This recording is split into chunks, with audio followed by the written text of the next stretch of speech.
Peter B. Collins News and Comment. It's Thursday, April 5th, 2018.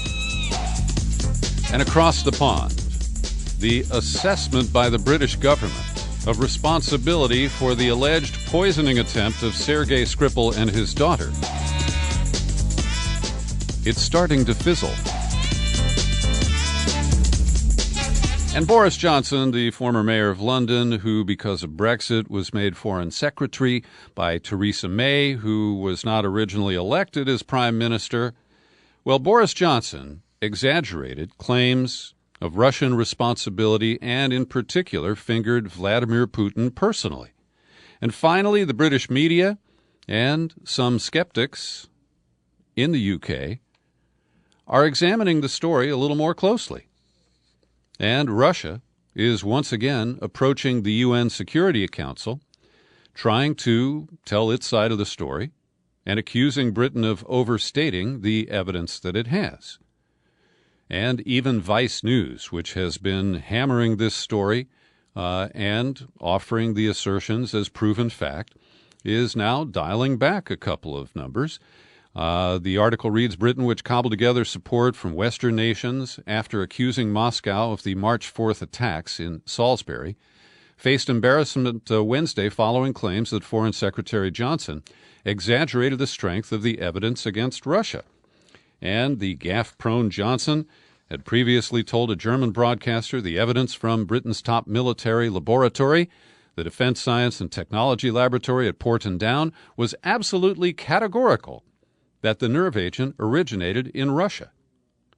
But the chief executive, Gary Aitkenhead, and I learned that he's only been in that post since the beginning of the year, he revealed Tuesday that the evidence was less emphatic, saying that while the substance had been identified as Novichock, a class of chemical weapons developed in the former Soviet Union, it was not clear where it had been manufactured. Quote, "We have not identified the precise source." And after being smeared for his lack of enthusiasm for the consensus view and the diplomatic ejections that have resulted from this unproven claim, Jeremy Corbyn accused Boris Johnson of completely exceeding the information he had been given. And Johnson shot back, accusing Corbyn of playing Russia's game. So you see how this works. Evidence is not necessary. You just sling mud at people who ask legitimate questions. And it's interesting because Yulia Skripal, the daughter of the double agent, who we're told was also exposed to this nerve agent, she is now speaking. She took a phone call from her cousin in Russia, and that was recorded and released. And in the translation, a few things were omitted or spun a little bit. But the general information we get is that Yulia, age 33, thanked the people of Salisbury for coming to her aid when she and her father were incapacitated. She praised medical staff for nursing them both. It is not known whether Yulia has given counterterrorism officers details of how she believes she and her father were attacked, but she appears to be conscious, able to speak, and some of her comments include, "I woke up over a week ago now, and I'm glad to say my strength is growing daily. I am grateful for the interest in me and for the many messages of goodwill that I have received." Asked about her father, "Everything's okay. He's resting now. He's sleeping. Everyone's health is okay. No one has had any irreversible harm." Now, this is no substitute for statements from the doctors who are presumably treating Yulia and Sergei at this hospital. But it is fascinating information that contradicts what has been published in the media while Yulia was unable to speak.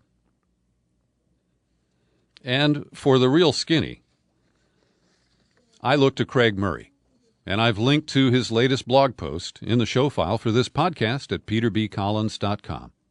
He's got a lot to say. It is a simple truth that Russia is not the only state that could have made the nerve agent. Dozens of them could. It also could have been made by many non-state actors. And he reveals that Gary Aitkenhead, now running Porton Down, was previously a Motorola sales agent. Now, I don't know anything more about the bio of Gary Aitkenhead, but that doesn't infer confidence that he is a scientist of impeccable standing.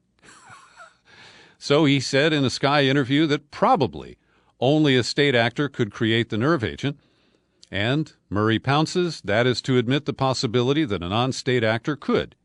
David Collum, professor of organochemistry at Cornell University, infinitely more qualified than a Motorola salesman, has stated that his senior students could do it, and that no organic chemistry experts apparently have so far been consulted, or at least if they have, their advice, their conclusions have not been made public or linked to their names.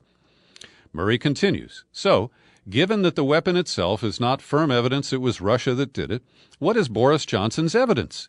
It turns out that the British government's evidence is no more than the technique of smearing nerve agent on the door handle. Now, maybe you've heard this. The claims shifted. First, it was reported that Yulia and Sergei were found non-responsive on a public bench. Then we learned that they had had lunch together. Then we learned that the officer who was briefly hospitalized after contact with the Skripals got it from their house. Now, there's some distance. They drove from the house to where they were found unresponsive. And so there's so many holes in this narrative that it becomes a joke. And most recently, they have told us that they isolated the source of the nerve agent. It was on the door handle of the front door of the Skripal home. And so now, the slam dunk proof that it was Russia? Well, Russia's Tradecraft Manual covers applying poison to door handles. It's the smoking gun. It is strong proof that in the last 10 years, Russia has researched methods to apply poisons, including using door handles. I mean, I am reduced to simple laughter here. I mean, this is a really sick joke. And we've ratcheted up tensions with Russia, expelled diplomats, 60 apiece, and closed consulates. And what for? For a story that doesn't pass an initial sniff test. Then Murray points out the second problem is the Novichock family of nerve agents are instant acting. There is no such thing as a delayed reaction nerve agent. So, if it was on the doorknob, the last contact they could possibly have had with the nerve agent was a full 3 hours before it took effect. Not only that, they were well enough to drive, to walk around a shopping center, visit a pub, and then their central nervous systems felt in such good fettle and their digestive systems so imbalanced they were able to sit down and eat a full restaurant meal. Only after all that were they suddenly struck down by the nerve agent. So, It is ridiculous, and it is insulting that, for the most part, the corporate media has bought this story hook, line, and sinker just like they have the Russiagate narrative. And we are left looking at intelligence agencies that have routinely lied us into wars and conflict, and it appears they are doing it again. I got some really good news this morning when I flipped over to consortiumnews.com, and the headline reads, Welcome consortiumnews.com editor Joe Lauria. And Joe Lauria has taken the reins as editor-in-chief, replacing the late Robert Perry, who passed away just after Christmas last year. And I can't think of anyone better positioned. Joe Lauria has reported internationally for years. He's covered the UN. He's reported for major media outlets. And he's also a guy who has real skepticism for the excesses and the failings of the corporate media. So I am just so delighted by this. I had no idea it was in the offing.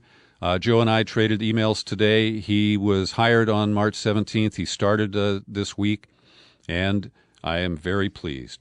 Also at Consortium News, our good friend Ray McGovern has exposed something that he never told me before, And that is as a result of his work at the CIA in the 1980s, where he gave the presidential daily brief to Reagan and Vice President Bush. He developed a cordial relationship with Poppy Bush. And Poppy Bush, who is a guy who likes to drop notes on people, he's old-fashioned that way, he wrote a note to Ray McGovern back in 2003, in January of that year. And Ray had complained to Bush about the crazies who were being hired by his son W to build out the cabinet. And they had talked about crazies back during conferences when Ray McGovern briefed Vice President Bush in the 1980s. So it's an interesting little note. Thanks for your letter, Ray. Please do not worry that the crazies have any influence on POTUS 43. That's how he referred to his own son. But this is the entertainment bit to a lengthy piece that I encourage you to read, where Ray McGovern explains the dangers of John Bolton as Trump's third national security advisor. And without a note card, but with equally damaging information, Sebastian Rotella published a piece a few days ago at ProPublica, and I have linked to its comments about John Bolton, notably how he's not a team player. He is a very abrasive guy, and if you don't agree with him, he will just rip you a new one. And the more significant issue, they write, for Bolton's new role may be his history as a consumer of intelligence that does not conform to his views, and the lengths to which he has sometimes gone to try to suppress analysis that he sees as wrong or misinformed. Well, Trump has followed through. He's scared shitless because of the caravan of Hondurans that essentially has stalled in Oaxaca state as they move northward through Mexico. And despite that, and the fact that these aren't armed individuals, most who claim they want to come to the U.S. border want to seek asylum. So these are not people who want to break into the United States. They are asking to be received.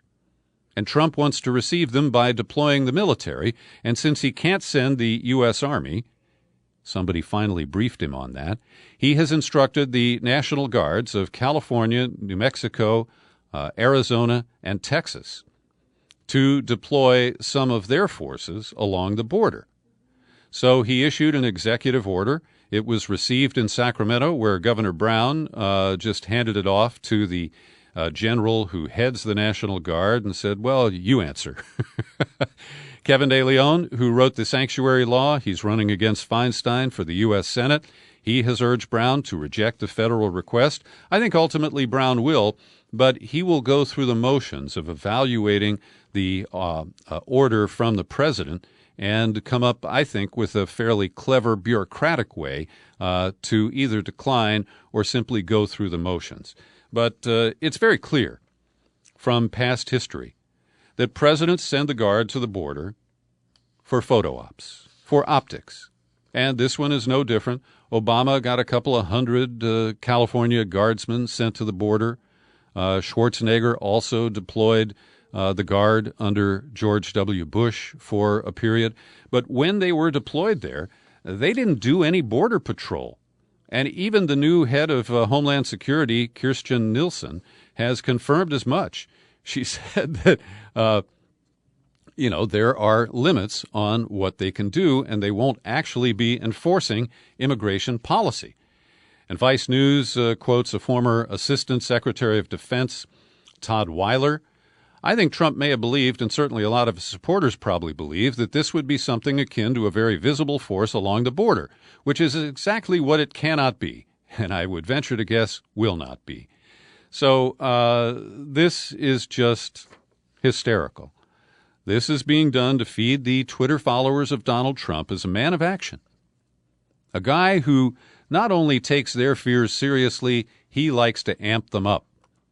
And it shows that he's an insecure guy who doesn't even recognize the power that he already has. And the idea that we need to put troops on the Mexican border is just fucking absurd. And pardon my language, but I used it intentionally. And I have a tip that I haven't been able to fully pursue. I will, though, and the tip is that Native American tribes from the Mohawk Nation to some of those in southwestern Arizona are powwowing to come up with a plan to offer asylum on the land of their sovereign nations to those who are not granted asylum by the U.S. government. That could be very, very interesting. Every day I pause for a second to thank the people who support my work here at the PBC podcast with your subscriptions. The very, very loyal Joe Clarici got bumped by PayPal, but he just reinitiated his $10 a month subscription. Thank you. Mark Shapiro just renewed an annual subscription. Our friend in Switzerland, Olivier de Merlou, just kicked in some extra money, and I am grateful to each and every one of you. So if you don't hear your name here, and you're not a subscriber, I can't mention everybody every day, but I would like to invite you to join in. I need your support to continue my independent work here. Visit peterbcollins.com. You click on the menu tab, no matter what device you use. It reveals the sign-up page. I think it says open a subscription, something like that. And then you land on the sign-up page, and it's easy in a couple of minutes to choose the level of support that fits your budget. And if you're allergic to PayPal, I fully understand. You can direct correspondence and cash, money orders, checks, whatever you like. I'll take Bitcoin, but I don't know what to do with it. Anyway, my P.O. Box is 150-660, San Rafael, California, 94915. That's Box 150660, San Rafael, California, 94915. Well, Mark Zuckerberg has entered the mea culpa stage. That's Latin for I'm sorry. Mea maxima culpa means I'm really, really sorry. And he's started to give some interviews admitting failings, not going to throw anybody under the bus at Facebook. He's taking responsibility.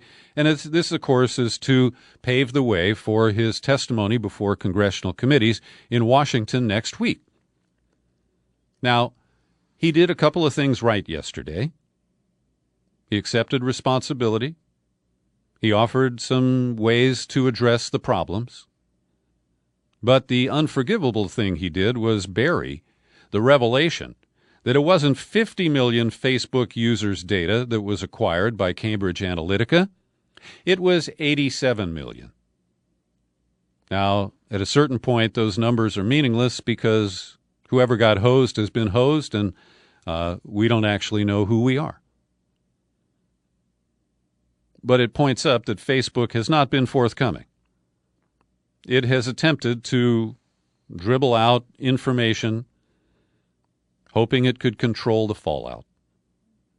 And now I think they've given up on that. Zuckerberg said that there are 3 distinct problems with Facebook and the way it can be manipulated. He said some people spreading disinformation are government-connected actors who must be identified and blocked. At the same time, the second group of people are spreading disinformation for economic reasons. It's clickbait. And you can get them to move on to some other mode of exploitation just by shutting down paying for their clicks. Finally, the real sticky area is users posting political content that isn't fraudulent, but is skewed, cherry-picked, or otherwise off the mark. And Zuckerberg says he wants to partner with fact-checking organizations and favor stories from established journalism outlets. And that I have a serious problem with. Because, just for example, I led today with contrarian coverage of the Skripal poisoning incident in England. That does not jibe with what's in the New York Times. There's a little bit of overlap with what's in Vice News. But who gets to decide whether Peter B. Collins is spreading fake news by quoting Craig Murray and challenging the mainstream narrative about the Russian poisoning claim? I've got the questions. I don't have the answers. What else did Zuck say? The company wasn't exactly sure how many users had their data taken through the Kogan personality quiz app that was the main source of the personal private data that was acquired by Cambridge Analytica. He said we didn't take a broad enough view of what our responsibility is, and that was a huge mistake. It was my mistake. And, again, he promised that he's not going to throw other Facebook people under the proverbial bus. The UK Information Commissioner's Office is investigating Facebook and 29 other organizations, and they're looking into the whole issue of who owns our data and who has the right to send us messages or manipulate our views based on that. And so, also, I'm missing it here in my stack, but there was an interesting article in the Washington Post today, and it is linked to in the show file for this podcast, where the suggestion is made, can we just subscribe to Facebook and by paying Mark Zuckerberg, earn freedom from having our data shared? And the article shows, if I am remembering correctly, that Facebook generated about $22 per user in advertising revenue last year. That's based on the United States. Those numbers are lower in other countries.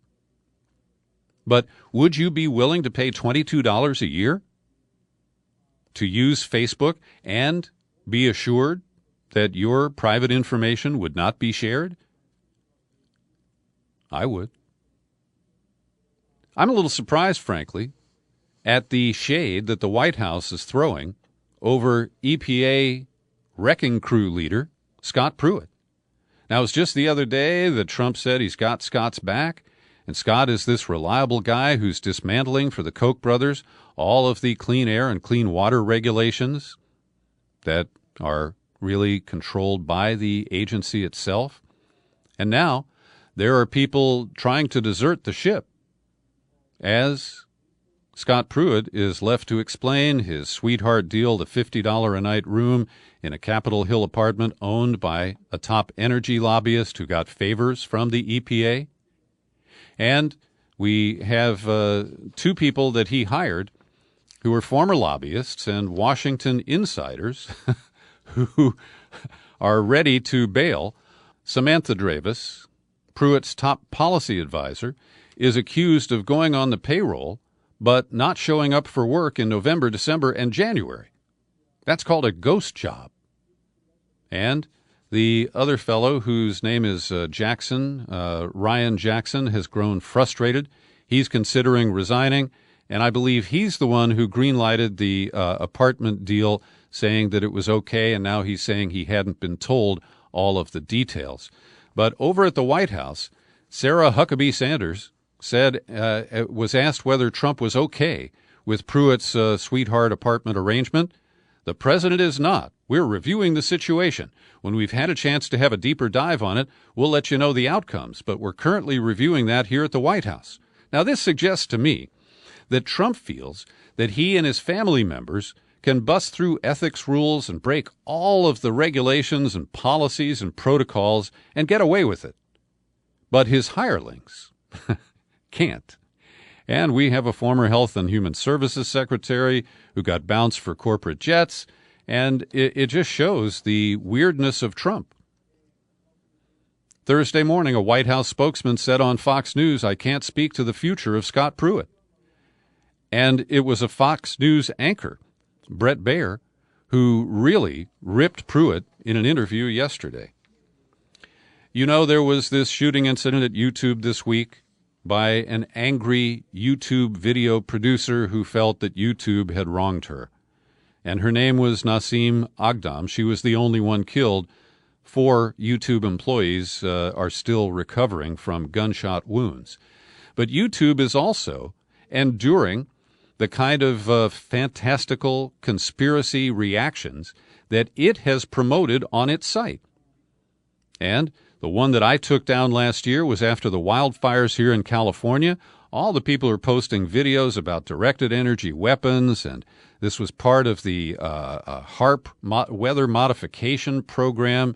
I mean, there was just so much stuff that was way, way out of bounds, and YouTube was making money by hosting the videos that promoted these memes. Well, after the shooting on Twitter, people were questioning why the shooter wore a headscarf. Then the term Islam was introduced. Then jihadi Nasim Agdam decided to attack YouTube on Love a Muslim Day. That tweet was shared more than 1,500 times. Well, Nasim Agdam was not Muslim. She's an Iranian by birth, an American citizen, at least that's what I believe, and she described herself repeatedly as an adherent to the Baha'i faith, which, by the way, is a nonviolent faith to the extent that I know. I used to visit the Baha'i temple in Wilmette, Illinois, north of Chicago. Now, speaking of Muslims, a new study entitled Equal Treatment, Measuring the Legal and Media Responses to Ideologically Motivated Violence in the United States.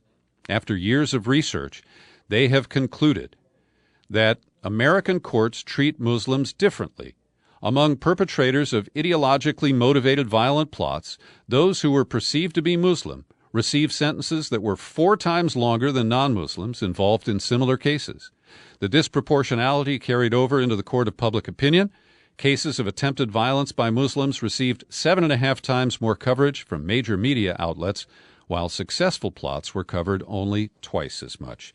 And the New York Police Department pursued for more than 6 years, after exposure by the Associated Press of its racial profiling and secret investigations of Muslims, including those beyond its jurisdiction in the state of New Jersey. Well, NYPD has agreed to stop surveilling people in New Jersey based on their race, religion, or ethnicity as part of a legal settlement between the city and Muslim American plaintiffs. The terms of the settlement also state that the plaintiffs will be allowed to provide input on NYPD policy and that the policy guide be publicly available. The city will pay damages to the plaintiffs, including businesses, mosques, student groups, and individuals who were surveilled. And this goes back to September 11th, where we saw a whole pattern of rounding up Muslims and denying them their constitutional rights. We're seeing the rise of more junk science, and this is in the junk medicine category. We have states like Idaho, Arizona, Arkansas, and South Dakota that have passed laws recently enabling the use of what are called abortion reversal procedures. And this is anti-science. This is driven by evangelicals and anti-abortion activists. And their hero is a Dr. George Delgado. He released a study that says can back up claims that his abortion reversal works. But the study is tainted. It's not peer-reviewed. It's certainly not double-blind. And it has not been accredited by any credible organization. But this doesn't stop the evangelical extremists from passing laws that will enable women who probably get misdirected or miscounseled after they've taken the first of the 2 abortion pills. And I just find this really infuriating. And the fact that we don't see Democratic leaders standing up to oppose it is even more offensive to me. The New York Times has a couple of worthy items on the website today. I've linked to them in the show file for this podcast. One is a 4.5-minute video. It's extremely entertaining. It's produced by J. Alex Halderman, a computer science professor at the University of Michigan. And he explains how electronic voting machines can be hacked. And he does it with a simple example, asking students at Michigan to vote on whether they prefer Michigan or Ohio State. And I won't spoil it for you, but the outcome enraged the Michigan students. And I applaud the New York Times for sharing this. Halderman is a legitimate election integrity activist, and he has hacked virtually every electronic voting machine he's come into contact with. The other worthy piece is written by Rukmini Calamachi at the New York Times, based on a 1-year investigation of the Islamic State.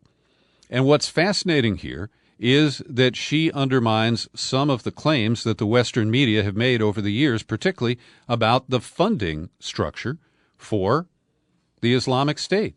And what she reports is that they wielded power through 2 complementary tools, brutality and bureaucracy.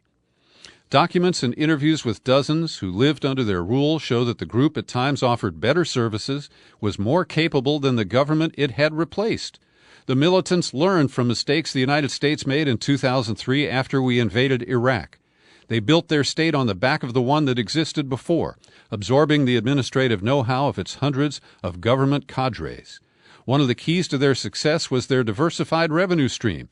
The group drew its income from so many strands of the economy that airstrikes alone were not enough to cripple it, and it was not oil that funded the Islamic State. From agriculture alone, they reaped hundreds of millions of dollars. Contrary to popular perception, the group was self-financed and not dependent on external donors. And finally today, the Supreme Court of Brazil has ruled against the popular but criminally convicted former President Luiz Inácio Lula da Silva.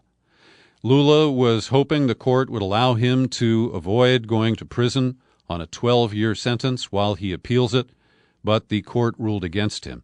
And this basically takes him out of the running for the presidential election in Brazil this year. And with his, the guy who currently is in place there is as corrupt as Lula has been convicted of. The only people who appear to have clean hands, at least financially in Brazil, are a group of evangelicals, and they are on the far right in Brazil. They are in ascendance because of the massive corruption that has been the hallmark of just about every other political player in the country. Thanks for listening to my daily news and comment podcast. It's free, and you're free to share it far and wide. We put it up on YouTube. Click on subscribe when you're there. Happy trails to you